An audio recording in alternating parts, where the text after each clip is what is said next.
Even if you're used to driving an automatic transmission car, you might be surprised to see a B as one of the options for your transmission.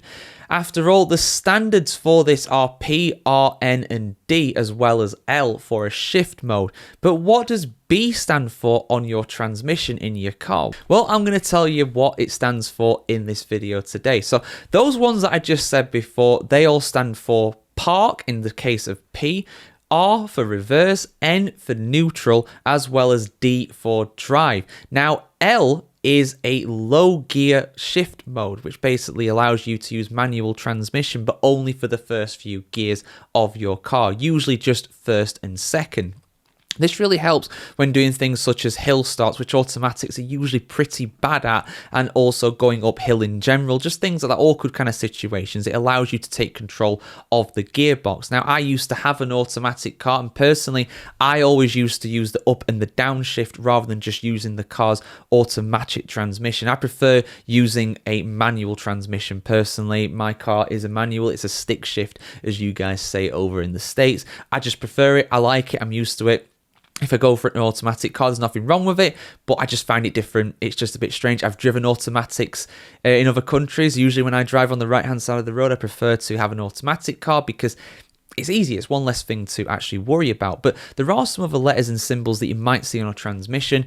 I know I saw a few when I got a little Peugeot from France. It wasn't in France, but it was from France, and you could tell with the way the gearbox was laid out because all the letters were in French. So I was like, what do they all mean? But there are a few other letters you might have encountered that I've not actually listed so far, and numbers actually for that matter too, such as 1, 2, S, M, and E, as well as B. What do all these mean? Well, usually if you've got an S there, it is the sport mode.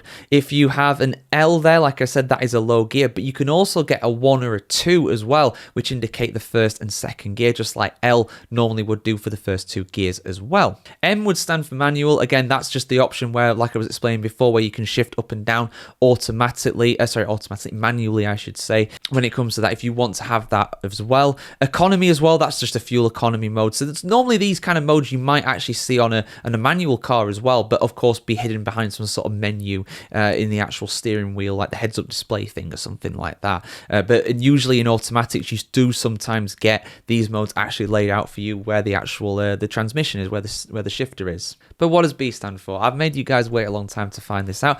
Surprisingly, it is brake, believe it or not. Basically, if you put it into the brake mode, the transmission will behave similarly to when it is in either 1, 2, or low. So if you don't have 1, 2, or low on your stick shifter there for your the actual transmission for your automatic car, it will do a similar job to what those would do if they were already there. It'll basically prioritize power over speed, helping you on such as hill climbs or a hill start or any kind of difficult conditions where you really need to get the foot down and get as much power through the driving wheels as possible. And it also utilizes engine braking as well for improved control and traction when going downhill at times as well. But yeah, there you go, guys. The B on your little on your automatic transmission, it can actually stand for just brake, which is something you wouldn't really expect to see. You just expect B to be on the brake pedal or something, you know, or just the actual brake pedal. But there is actually a braking mode as well. It doesn't refer specifically to the brakes, but that's just what that mode is called.